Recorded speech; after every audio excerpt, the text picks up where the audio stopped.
different. And that wasn't my decision. There's a small, tiny problem in my genes that causes this difference.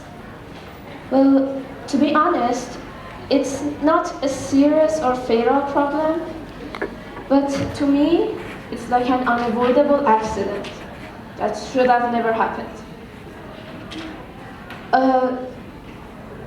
I'm different. I was born like this. To be more specific, my face changes, unfortunately without an alert, and that's thanks to the illness I have. I have a really rare and spectacular disease, alopecia. This is me attacked by alopecia.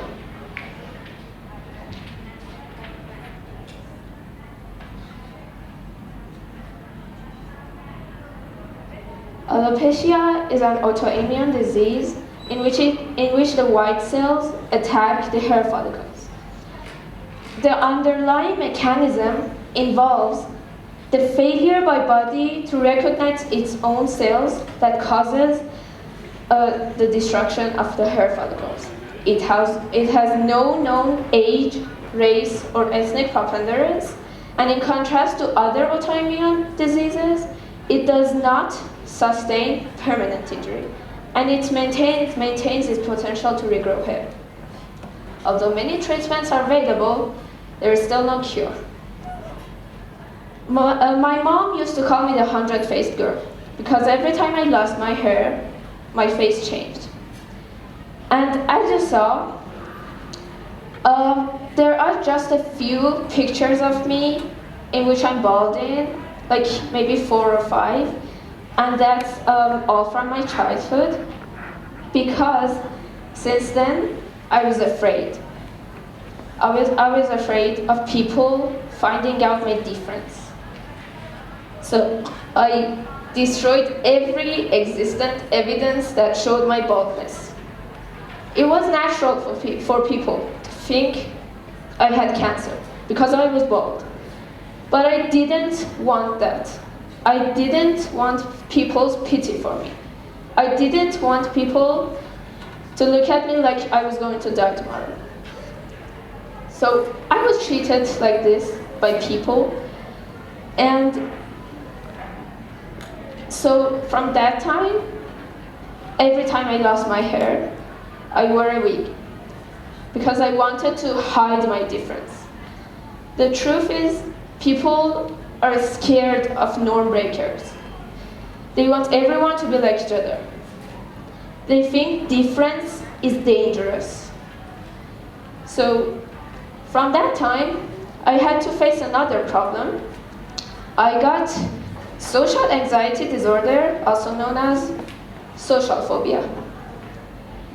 This phobia involves intense fear in certain situations, especially situations in which they feel unfamiliar, or in which you feel you'll be watched or evaluated by others. It can disrupt your life in process.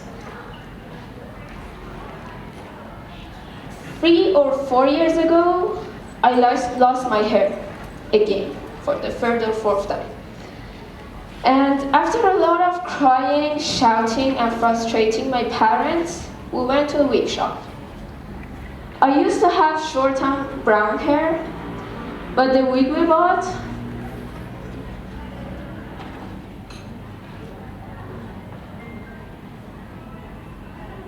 it was blonde and long. And I hated this. It destroyed my life.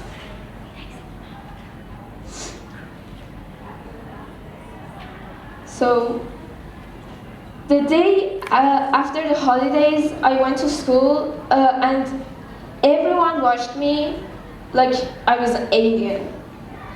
I wasn't acceptable.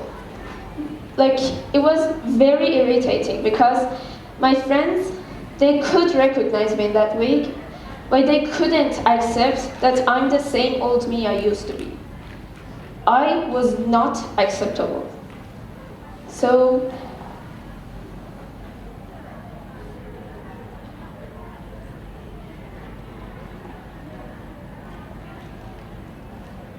I was fooled with this fear, with this nonsense fear of people.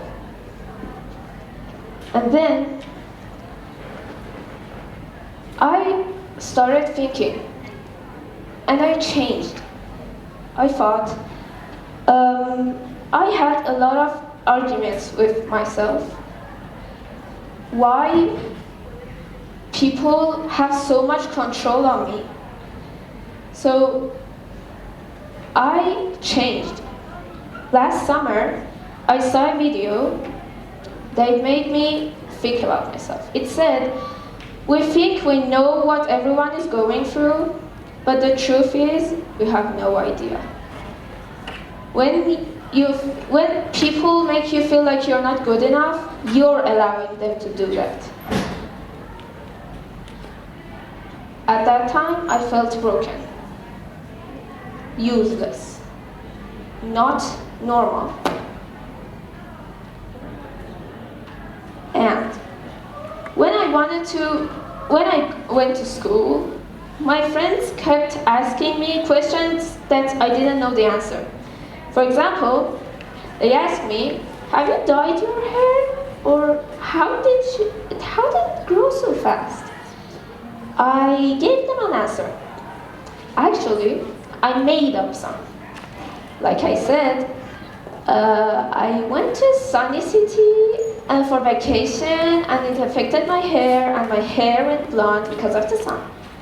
Or I said, I took some vitamin pills, and the side effects made my hair grow fast. Wow. It might sound kind of funny now, but that time, I felt like a liar. So, we all have positives and negatives in our mind and body. But uncontrollably, we cover the positives when we're facing a problem. So, you can't solve anything if all you're holding in your life is a problem and a bunch of negative thoughts. You have to condense the negative and maximize the positive. The moment your life is filled with positivity, your problems fade away. That's how I found the cure, and alopecia went away. If something can't change, you have to change. You have to change the way you think, the way you get along.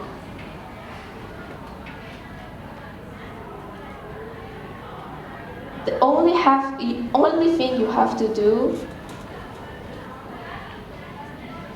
is to think positive, be optimistic, and there it is.